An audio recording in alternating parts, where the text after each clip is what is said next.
Bodies posted on the lawn, occupying the quad is really against the law. And a reason to call in the police and their squad. Where does genocide land in your definition, huh? Destroying every college in Gaza and every mosque, pushing everyone into Rafah and dropping bombs. The blood is on your hands, Biden, we can see it all. And fuck no, I'm not voting for you in the fall. Undecided, you can't twist the truth, the people out here united. Never be defeated when freedom's on the horizon. Yet the music industry's quiet, complicit in their platform of silence. What happened to the artist? What you gotta say? If I was on a label, you could drop me today. I'll be fine with it cause the heart fed my page. I wanna ceasefire. Gabon deizuela guztioi, ez dugu ez ahaztuko gaur astelena eta ahaztu gabe Palestina. Milioi bat desplazatu baina gehiago Israel Gazan gauzatzen ari den genozidioaren ondorioz. Eta planetari begira segituaz, goazen Mexiko aldera, aurreneko emakumezko lehendakaria izango duelako errepublikak.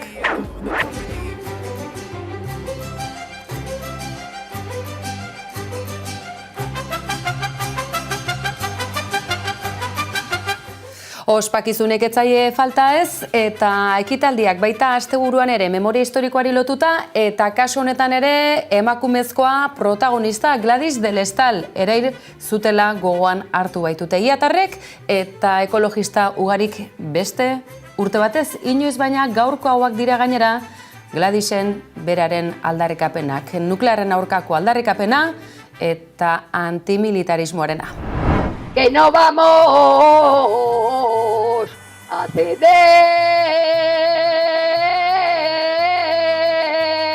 a París.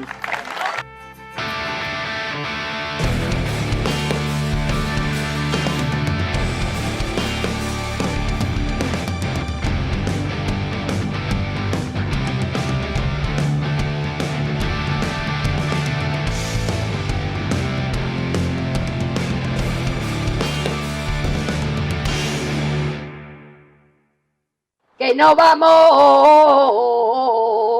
a ceder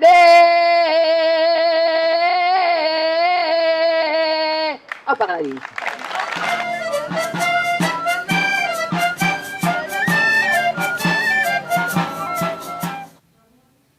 Asteburu honetan gogoan izan dute beste urte batez, bere izena daraman ingurune paregabean gainera, Gladys enean bertan, oraindik ere Donostiako udalak zertxo bait behar du izena aldatzeko, Kristina enean jartzen duelako ofizialki, baina beste urte batez izena aldatu diote eta bertan elkartu dira, hainbat herritar belaunaldi ezberdinetakoak atzean geratu delakoak aso Gladys del Estalen belaunaldia, baina gazte jendeak ere badaki norden, ez dakizuela, segidan duzu hemen. Mehatxu nuklearra 70. hamarkadan iritsi zen gure lurretara. Hiroshima eta Nagasakirekin lotzen genuen. Mugimendu anitzak sortu genituen, inguruan proiektatutako zentralak gelditzeko asmo, Lemoiz tartean. Eta bat egin genuen beste aktivista batzuekin, planetaren desmilitarizazio eta desnuklearizazioaren alde. Gladys del Estalek bizitza eman zuen horren alde, ez eskerrik asko mezua bihotzean gordez.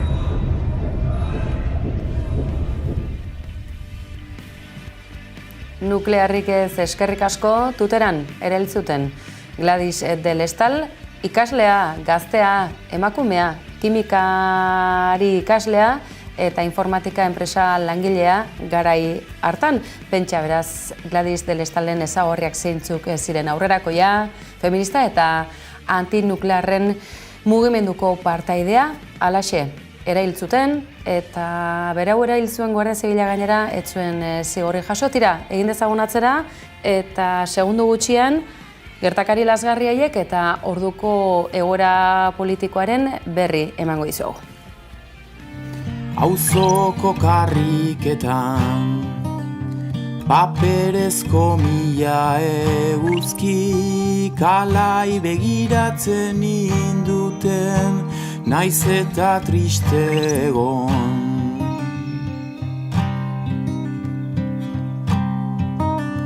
Ekainak iruko izotza, biharamuneko bihotza, bizia egin zizuten motza, azida zuaitzean ostotza, parke kolore derrenari entzun diot gaur zure ahotsa.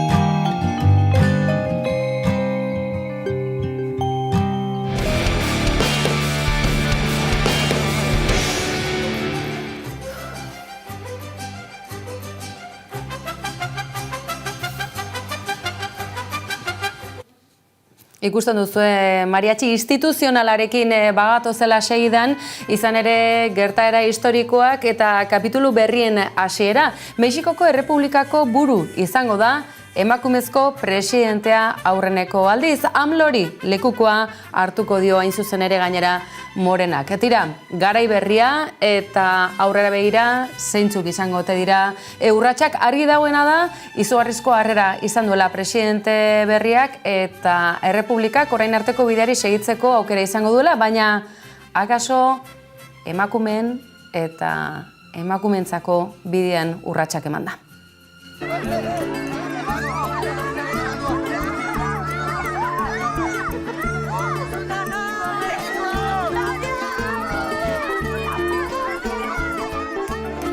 Nosotros vamos a seguir construyendo la república justa, la república fraterna, la república solidaria, pero también la república de y para las mujeres de México.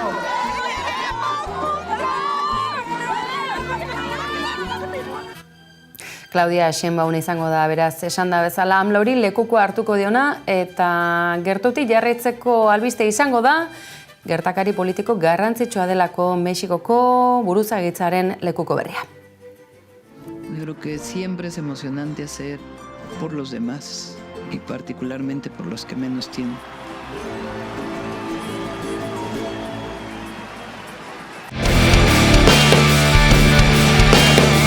Eta analisiaren tartea segidan, Maialen Ferreirari gabon esango diogu gainera asteko eta behin. Ohiko galdera Trumpak ditugu prest, noski, eta espero dugu Maialen zuere hortarako prest izatea. Izan ere, zenbat kontu ditugun, aipatu ditugu, Gladys de Lestalen heriotzaren urteurrena, aipatu dugu Palestinako genozidioak etenik ez duela, astelena izan da ere, zoritxarrez, Europar hauteskundeak ingurumari honetan. Baina guazen gauza zehatz bati heltzera. Euskal ekonomian motorra den alor batin eta horri buruz xehetasun batzuk gehiago ere baditugu, besteak beste gure Bizkaiko bidali bereziare bazarelako. Kasu honetan, makina erremintaren bihurtekoaren bidali bereziare izatea egokituko zaizu. Maialen, askok esango dute, bihurte honek zer nolako garrantzia du, zer nolako papera jokatzen du Euskal ekonomian handia, baina galdera trampa hortxe joa, Maialen. Gipuzkoan da ekoizpen nagusia, makina erremintaren jaiotza garapena, Araban, Bizkaian eta Nafarroan egon badaude, sektore honetako enpresak, baina Gipuzkoan zentratzen da, bihurteko aldiz Bilbo handian, zergatik, zertarako, eta galdera trampari erantziko diogu beste galdera bihurri bat. Non eta Barakaldon, makina erremintak pixatzen duen adinako zuloa, zorra duena, akaso, makina erreminta bertan gertatu edo egingo ez balitz, zer gertatuko litzateke Barakaldoko erakust azoka horrekin? Ba hori da, ez hor dago gakoa, ze azkenean badakigu bapek Bilbao Exhibition Center horretan, leku horretan kristoneko deuda dagoela, eta makina erramenta, bi urteko ekitaldirik irabaziak, hoiei esker, irabazi gehien irabazten duen ekitaldi bat da, badakigu bapek gaur egun 19 milioiko galerak dituela edo izan ditula azkenengo urtean eta 200 milioiko deuda daukola orokorrian. Honek esan nahi du Eusko Jaurlaritza eta Bizkaiko Foru Aldundiak ordaindu behar duela gutxienez 32 milioi euro urtero 2030 arte. zer gertatzen da, lehen mailako kontzertuak izan da ere ez dala nahikoa bekeko aurreikuspen bati aurre egiteko, ez? Eta daukon deudari aurre egiteko. Hortaz horregatik da, makina herramienta eta horrelako ekitaldiak behin eta berriz saiatuko dira beken egitera. Naiz eta makina herramientako ekitaldi bat eukitza horrek esan nahi da, ez du esan nahi irabaziak eukiko dituzten, baina galerak behar bada xumeagoak izango dira. Zenbaki horiek beraz txukuntzeko, orrazteko baliagarria da baita ere makina erreminta. Erreminta beraz gauza gehiagotarako tiran gaiztakeria kontuetan aurrera segituko dugu. Analisiaren tartean segituaz goazen bolo-bolo dabilen zerbaiti heltzera egunerokoan toki guztietan, ilapaindegietan, barrako tabernetan ez dago beste hizketa gairik Europako hauteskundeak eta umore beltza izan da oso beltza, zoritxarrez, akaso geure egunerokoan halako eragina izan dezaken ganbera baten berritzea, parlamentu baten berritzea, ez dela askoren ezagutzaren barruan ere sartzen, igande honetan hauteskundeak ditugula ere askorentzat ziurre ez dela jakina. Bide horretan edonola ere kontzientzia garatuta duten edo bozkatzeko asmoa dutenen arrantzan batzuk zein beste, ikusten da Alderdi Popularra, Eusko Alderdi Jeltzaleko bozkak arrantzatu nahian dabilela. Zer gertatzen da? Podemos eta Euskal Herria Bilduren artean, ezagit, Pablo Iglesias eta Otegi eta Pablo Iglesias ez dira hautagai, baina tira, zer esana eman dute, ezta? Azken orduotan, bi indar esango dugu, esker bloke horretako bindar hauek zein baino zein ote dabiltzen, batzuk Euskal Ordezkaritza indartzeko beharra nabarmentzen dute, aldiz besteek estatuko alternatiba hori ahalik eta senduen joatea, guztiontzako onuragarri izango dela, Fernando Barrena dugu batetik, Irene Montero bestetik, tira, ez dizugu aukeratzeko eskatuko Maialen, zein da analisia? Gauzia da, Euskadiko hauteskundeetan egia da entzun geniola Arnaldo Otegiri ez, pasanez, Podemoseko botantei leku bat eukiko zutela EH Bildun, ez, eta bere representazioa hor zegoela. Eta domeka honetan, ez, Pablo Iglesias ausartu da ezan ez kontrakoa. Hau da, EH Bilduko botantei dei egin die, Podemos eta Irene Monterori bozkatzeko. Egia da, kasu hauetan boto transferentzia ohikoa dela, bai eskerra konfederala deitzen diegun artean eta baita eskera bertzalen artean, baina egia da azkenean Podemos indarrasko galtzen ari dela hauteskunde ia guztitan edo guztitan, eta nik uste dut bere euren azkenenko karta izango dela, ez? Saiatuko dira berriz indarra lortzen, Irene Monteroren figura ez da kasualitatea, ze badakigu botanteen artean pisu asko daukola, eta bere karrera politikoa, ez? Bere atzean daukola eta horrek pisu gehiago duela, ez? Eta horrekin saiatuko dira bai sumar sumarren baino boto gehiago lortzen, eta baita euren izena mantentzen, ez? Azkenean batzuk esaten dute Podemos desagertu egingo dela, eta hau izango da euren azken aukera demostratzeko hori ez dela egia, eta Podemos existituko dela orain Europar Batasunean, baina baita ere saiatuko direla estatu mailan eta autonomia erkidegotan euren izaera mantentzen, ez? Ikusiko dugu lortuko duten ala ez, baina azkenean inkesten arabera Irene Montero sartuko zen, baina oso parlamentario gutxi eukiko zituzten, bat edo bi. Hortaz, bastakit nik uste dut azkenean sumarrek emaitza handiagoak lortuko dutela, baina oraindik kanpaina geratzen da, eta azken txanpa hor dago, orduan ikusiko dugu zer lortzen duten. Bide horretan segituko dugu, noski baietz, eta honi buruz ere analisia egin beharko, baita datorren astean ere. Bide horretan baina, ez dakigu Eusko Alderdi Jeltzaleak ordezkaritza hori lortuko ote duen, danbateko alitzateke, tira, hori ere ikusteke, zentzu horretan, bide horretan, asteburu honetan hainbat ekitaldi ikusi ditugu, eta horien artean, dagoeneko ateratzeko bidean, hanka bat kanpoan duten, Iñigo Urkullu lehendakaria, eta segurtasun burua, Erkoreka jauna. Ez dira, ez polemikatik kanpo joango, Ernairi ezarritako mozalean oinarritutako isunak batetik, eta ertzaintzari egindako omenaldia asteburu honetan. Deigarri egin zaigu, ez dakigu kanpainan kokatu daiteken ekitaldia den hau, egia da, azken hamarkadei erreparatu diela Urkullu lehendakariak bereziki, ertzaintzak pairatutako biolentzia eta etarengandik jasandako erasoak aipatu dituelako. Deigarri egin zaigu, 36ko gerran ertzaintza honezkero existitzen zela eta halako aipamenik ez duela egiten, jakinda gainera, Eusko Alderdi Jeltzaleak ertzaintzaren sorrera horretan zer nolako papera jokatu zuen. Kanpaina ekitaldi bat izan da, Urkulluren legegintzaldiaren amaiera xingola bat jartzeko, nola ikusten duzu kontua? Bueno, ez da kasualitatea ere, kanpainaren artean ez ertzaintzaren defentsa hori ataratzea, ez? Espero zen, eta gainera badakigu azkenean ertzaintzaren hainbat jokabideak ez direla oso argiak izan azkenaldi hauetan, ez? Eta azkenean defentsa hori EAJaren partetik beharrezkoa zen eurentzat, ez? Baina hala eta bez, etaren afera behin eta berriro ataratzea, ez? Nik adibidez hori PPren eskuan edo PPren bidean ikusten dut gehiago, ez? Eta ikusi izan dugu bai kanpaina honetan eta bai askotan PP eta EAJaren arteko lotura bat, ez? Iturgaiz debatean, ETBko debatean saiatu zen eta mahai gainean jartzen, ez? Hala eta be ez EAJak eta ez beste alderdiak ez zien jaramonik egin, ez? Eta azkenean hor geratu zen, baina baita ere adibidez migrazioen aferarekin eta segurtasunaren aferarekin bai EAJak eta baita PPek hainbat debatetan eta hainbat diskurtsotan atara izan dute, azkenengoan Getxoko mitin baten, ez, aprobetxatuz Getxon gertatu zana, ez, gazte batera hil zutela beste batzuen partetik eta horregatik atara zuten bai PPkoek eta baita ere EAJak zertxo baite horri buruz hitz egin izan dute.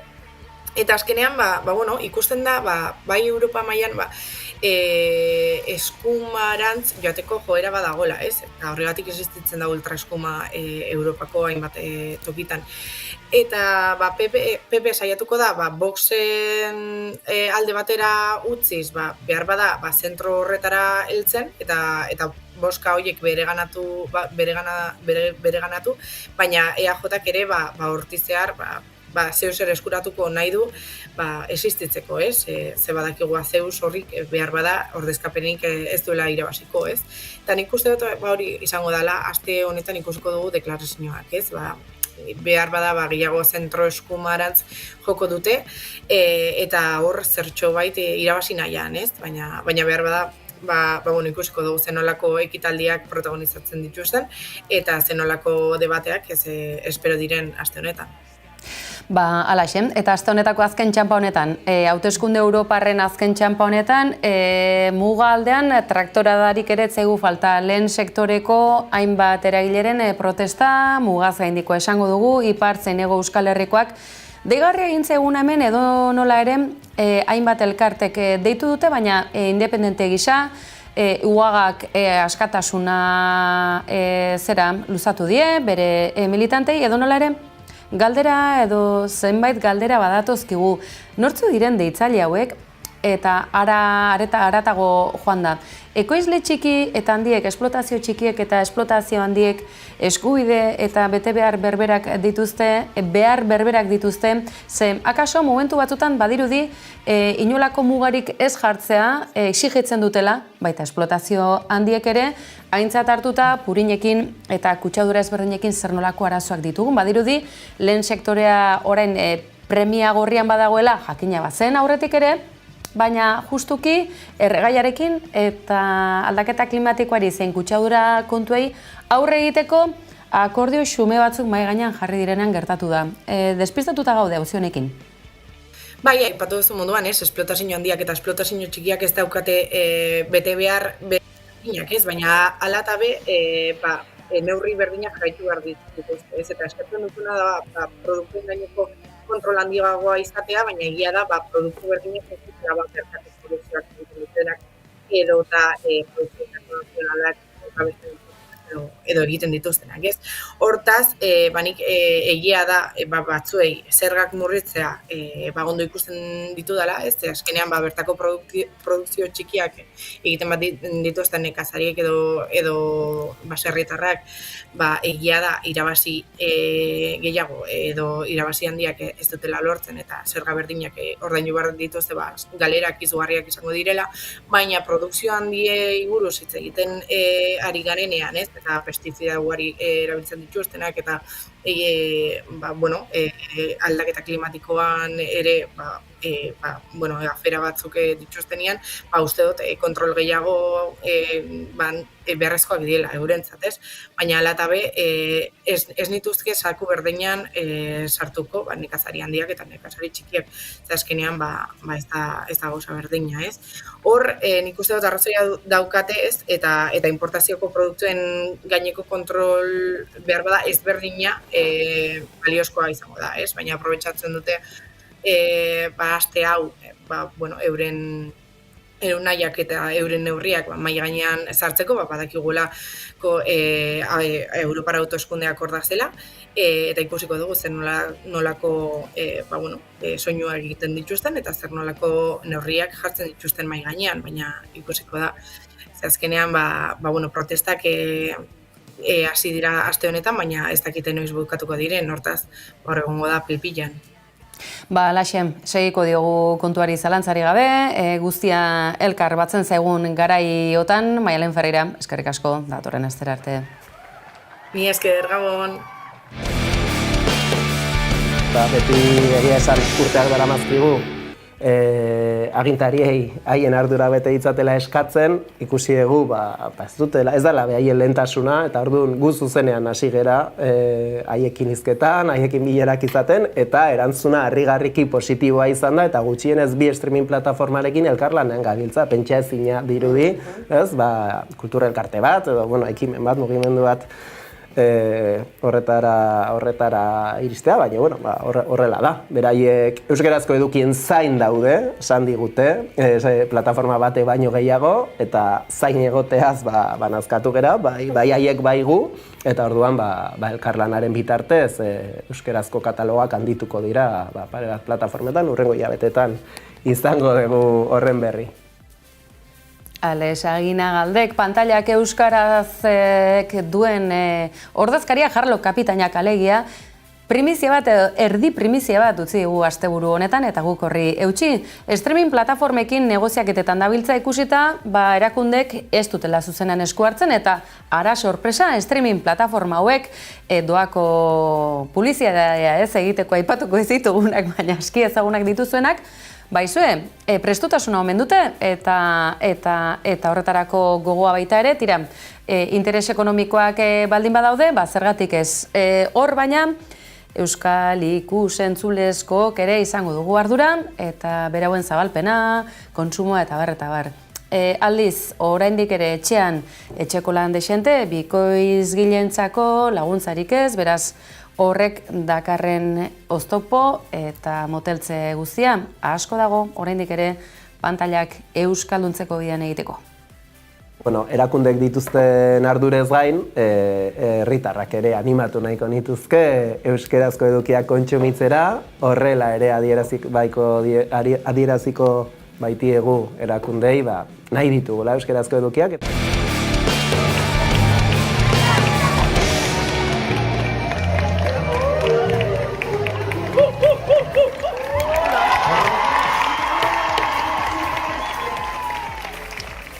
Eskubaloiaz hitz egingo dizuegu ikusi duzuen bezalaxe, eta bai, asteburu honetan emakumezkoak eta eskubaloia protagonista izan ditugu, asteko eta behin Errepublikako eskolarteko txapeldunak, Ipar Euskal Herriko ikasle euskaldunak, azterketak euskaraz egiteko grinean borrokan diharduten horiek, tira, hemen ere tantoa sartu diotela Errepublikari, eta etxera ekarri txapela, eta aipatu gabe ez ditugu utzi nahi, errubian ere mutilak aritu direla, final hori jokatzen, tira, batzuk zein beste zoriontzekoak bai, eta lehen lerroburu hori behin ekarrita, Ipar Euskal Herriko gaztek asteburu honetan lortutakoa aipatuta, gatozen Donostia aldera, Gipuzkoarrek beraberako emakumezkoek azenolako Tripletea lortu dutena, Horixe Baietz eta Pozarren zoriontzeko modukoa ez askoz ere gehiago eta aizue irudi esanguratsu batzuk, ze gainera halako finalak ere utzi die,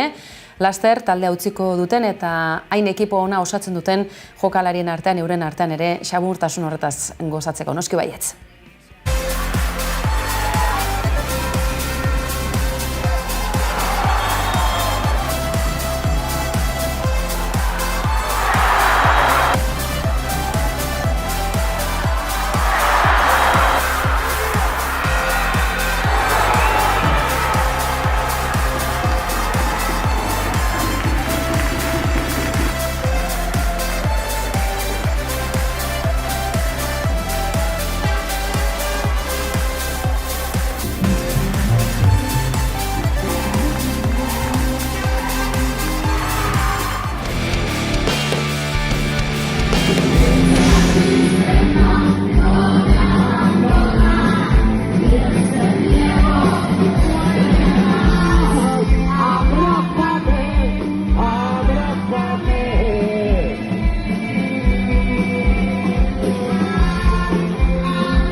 Hori da, hori Aiora Renteriaren boza, esan genezake Doktor Deseoren abesti hain ezagun honen opera bertsioa ere entzun ahal izan duzuela, eta argiz TikToken sare sozial horretan izugarrizko ikustaldi piloa dituela. Tira, horixe Doktor Deseok bere saretan nabarmendu nahi izan duena, eta eskerrak eman noski baita jarraitzailei ere. Eta eskerrak ematen hasiko gara pixkanaka bagoazelako, baina ahaztu gabe eta zea maiz ari bezala erabilita, goazen Usurbil aldera, Zumetaren murala gertu duen hain ezaguna den Usurbilgo enparantza horretara asteburu honetan azze jendetza bildu duen Aitzaga elkarteak 30 urteko ibilbidea, oztoporik ez zaie falta izan, baina izue bizirik eta osasuntsu segitzen dutela ospatzeko zen olako festa antolatu duten.